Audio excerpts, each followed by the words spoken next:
Hello guys, so andito tayo sa labas ng bahay. Hindi ako masaya doon sa ginawa kong pagtanggal ng grass and re-blue. Medyo naging darker siya. Kita nyo yung una kong kuha dito, brown na siya sa kalawang, no? Nilinis ko na siya kaso may mga blemish pa rin. So i-redo ko siya. Gusto ko mas makinis. So tatanggalin ko yung mga blemish. Okay, gagamit tayo nito. Pag hindi nakuha, steel wool, pero ito muna gagamitin natin, and oil.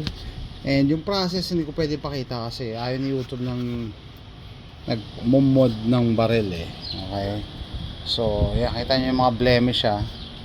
Kita nyo yung mga blemish.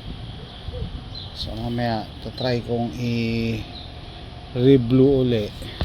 Basta ayan, may blemish pa rin. Na-expose siguro to sa moisture, na-expose sa tubig, hindi nababad pero na-expose, kaya may surface rust. So ito yung before, and may pakita ko yung after. Ayan, lalo na to, kita nyo may surface rust. Okay, oil at saka scrub natin, tingnan natin.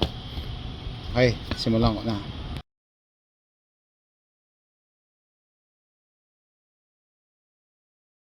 Okay, first pass. Okay guys, first pass or first time kong i-scrub siya.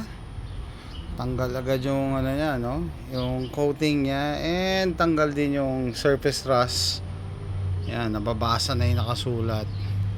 So pinag-isipan ko ano kaya gawin ko tong two-tone na yan. Nababasa na, oh.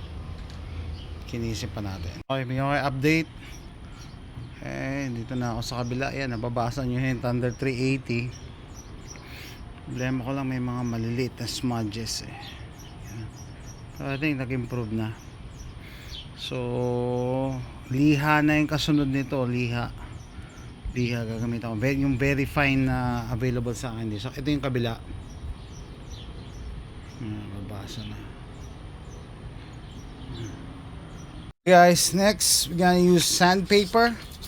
I have 1000 and 1500 grit. This is the before.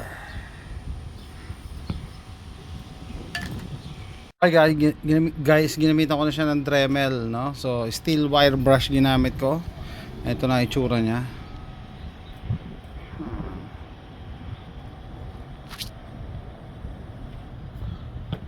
Sa likod.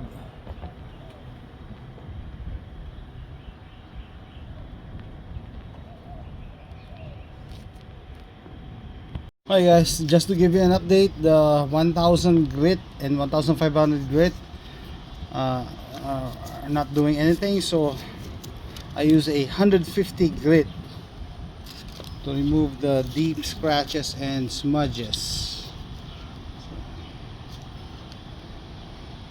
I think this is it. I'm gonna stop right here.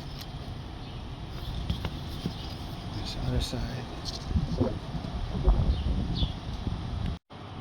Okay guys, yung 1000 grit tsaka 1500 grit wala ganong epekto, kaya kumuha ko ng 150 grit. Mas magaspang siya, no? Bawasan mo yun para matanggal yung surface imperfections. Meron pa rin like dito sa dulo malalim, no? Tsaka dito. So I think it looks better as compared to before. Okay guys, ito na yung finished product, no? So after kong lihain ng 150 grit, niliha ko siya ng 1000 grit para mawala yung marka ng liha. And then ginamit ko siya ng Dremel using chrome polish, saka ito mag and aluminum polish. Okay, ito na siya.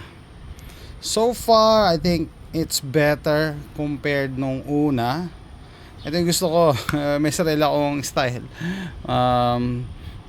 Parang ang kintab niya dito paitim. So yung iba nga bumibili ng mga baril na naka-distress look eh. Ito yan, parang distress look na rin siya, pero at least sabi ko meron akong sariling style. Yan. Hindi ko totally pinalish yung buong slide, yung harap lang. Paitim hanggang likod. Tapos yung taas, lalo hindi ko pinakailaman yung taas, maliwanag lang. Kasi hindi mo pwedeng pakintabin yung taas eh. Kasi magkakaroon ka ng glare pagka nag-shooting ka. So, ito lang side lang talaga. Yan, parang personalized na din. And mas gusto ko yung ganito kaysa yung kanina, yung before. May mga smudges. Yan, makintab na nga siya eh. Oh. Yan nga alam, pagka ganito, alagaan nyo sa oil kasi wala siyang bluing. Pero kung mag-decide ako na i-blue ko to, at least na-strip ko na yung lumang bluing. Madali na to i-blue.